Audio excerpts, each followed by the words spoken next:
রহমানির রহিম। আজ মঙ্গলবার, দৈনিক করতোয়া 27 মে 2025, মঙ্গলবার 13ই জ্যৈষ্ঠ 1432। মর্মান্তিক খবর প্রকাশ করেছে দৈনিক করতোয়া দেশ জুড়ে 3 নম্বর পেজে, এবং হেডলাইনে আসছে নেশা টাকা না পেয়ে মাকে পিটিয়ে হত্যার চেষ্টা, যুবক আটক। তারা সিরাজগঞ্জ প্রতিনিধি।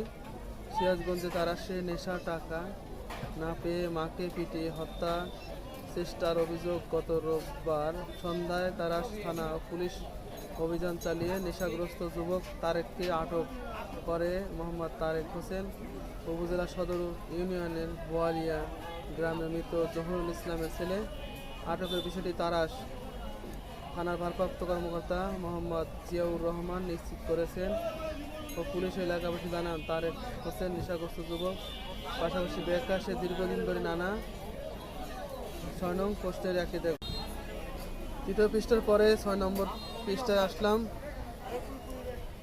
নানা ধরনের নেশা গ্রহণ করে আসছে এবং নেশা টাকার জন্য মা তারা বেগমকে প্রায় মারধর করে থাকে। গত রোববার সকাল থেকে মাকে নেশা টাকার জন্য টাকা দিতে বলে, কিন্তু টাকা না থাকায় তিনি তা দিতে পারেননি। এক পর্যায়ে বিকেলে তার মাকে লাঠি দিয়ে পেটানোর এক পর্যায়ে মায়ের মাথা ফেটে চক্ষু রক্তক্ষরণ হতে থাকে ও তিনি জ্ঞান হারিয়ে মাটিতে লুটিয়ে পড়েন। পরে লোকজন এসে আহত তারা বেগম উদ্ধার করে প্রথমে তারাশ উপজেলা 50 শয্যা বিশিষ্ট স্বাস্থ্য কমপ্লেক্স আনেন। সেখানে অবস্থা উন্নত হলে তাকে সিরাজগঞ্জ মেডিকেল কলেজ হাসপাতালে ভর্তি করা হয়। এলাকাবাসী তারাশ থানা পুলিশের জানালে তারাশ থানা পুলিশের একটি দল উদ্ধার সন্ধ্যার দিকে বোয়ালিয়া গ্রামে অভিযান চালিয়ে তারেক হোসেনকে আটক করে, এবং এ প্রসঙ্গে তারাশ থানার ভারপ্রাপ্ত কর্মকর্তা জিয়াউর রহমান জানান, মাকে হত্যা চেষ্টার অভিযোগ ছেলে তারেককে আটক করা হয়েছে।